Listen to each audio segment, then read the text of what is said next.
Europe did not collapse into war overnight. The disaster that became World War II was the result of years of fear, anger, silence, and failed decisions.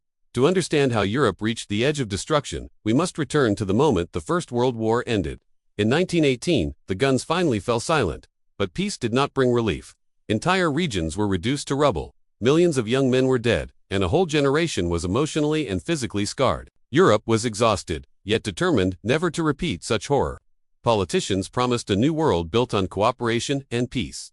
Ordinary people wanted stability, food, and a future. But beneath these hopes, deep cracks were already forming. In 1919, world leaders gathered in Paris to decide the fate of Europe. The most important outcome of these meetings was the Treaty of Versailles. For Germany, this treaty became a symbol of humiliation. Germany was forced to accept full responsibility for the war, a decision that shocked and angered its population. Large areas of land were taken away, including territories that Germans had lived in for generations. The German army was reduced to a fraction of its former strength, and the country was forbidden from possessing modern weapons. On top of this, Germany was ordered to pay enormous war reparations to the victorious nations. These payments drained the economy and created unbearable pressure on ordinary citizens. As the years passed, the economic situation in Germany worsened. Inflation spiraled out of control, reaching unimaginable levels. Money lost its value so quickly that wages became useless within hours. People carried baskets and wheelbarrows filled with banknotes just to buy basic food. Savings accumulated over a lifetime vanished overnight. Middle-class families fell into poverty, while workers struggled to survive.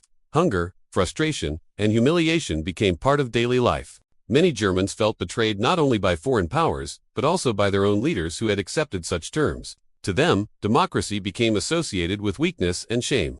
While Germany suffered the most visible consequences, the rest of Europe was far from stable. The collapse of old empires after World War I had created new countries with fragile borders and divided populations. Political violence was common, and many governments were weak and inexperienced. Fear of communism spread across Europe after the Russian Revolution of 1917. Wealthy elites and ordinary citizens alike worried that socialist uprisings could destroy their societies. In this atmosphere of fear, strong authoritarian leaders began to seem attractive. Many people believed democracy was too slow and ineffective to handle crisis. The situation became even worse after 1929, when the Great Depression hit the global economy.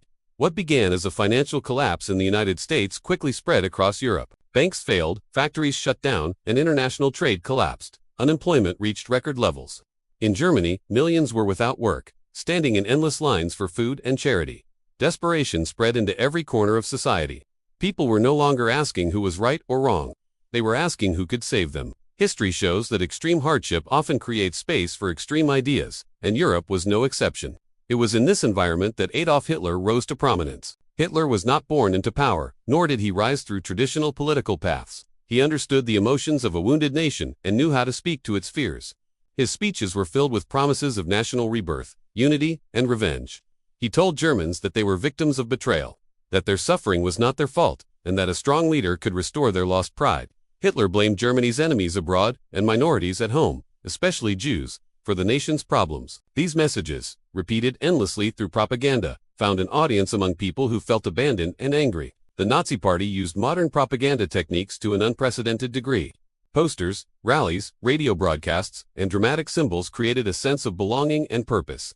Violence and intimidation silenced opponents, while promises of jobs and stability attracted the desperate. In 1933, Hitler was appointed Chancellor of Germany. Many believed he could be controlled by existing political institutions. They were wrong. Once in power, Hitler moved quickly to dismantle democracy from within.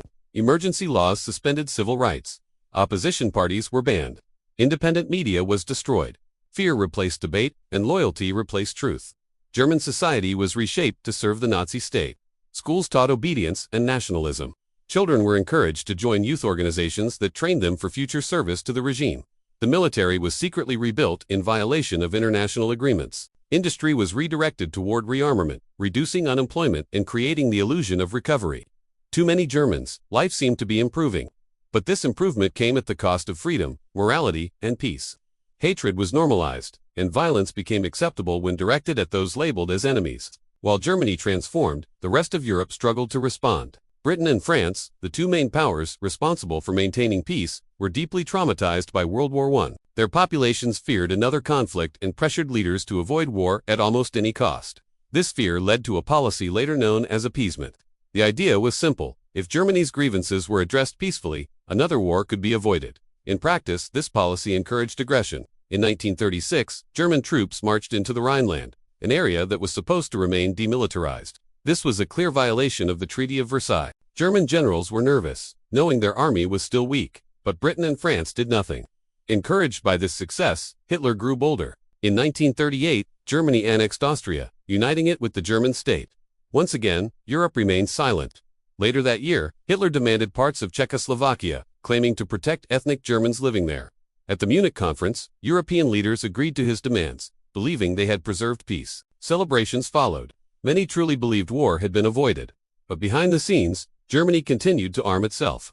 Hitler had learned that threats worked, and that Europe lacked the will to resist. By the end of the 1930s, Germany possessed one of the most powerful militaries on the continent. Its population was mobilized, its economy geared for war, and its leader convinced of his destiny. Europe, meanwhile, remained divided, fearful, and unprepared. As the decade closed, the illusion of peace still existed, but it was fragile and false. The systems meant to protect Europe had failed. Warnings were ignored, agreements were broken, and hatred was allowed to grow unchecked. The stage was set for catastrophe. All that was needed was a single spark. That spark would soon come, and when it did, Europe would be dragged into the most destructive war it had ever known. As the world moved toward 1939, most ordinary people still hoped war could be avoided. Families went to work, children went to school, and cities continued their daily routines, unaware that history was about to shatter their lives. Diplomatic words were spoken, agreements were signed, and warnings were ignored. But behind closed doors, armies were mobilizing and plans were already in motion. Peace still existed on paper, but in reality, it was already dead. In the next episode, one single invasion will end all illusions. Borders will be crossed, bombs will fall, and Europe will wake up to war once again. This time, there will be no turning back.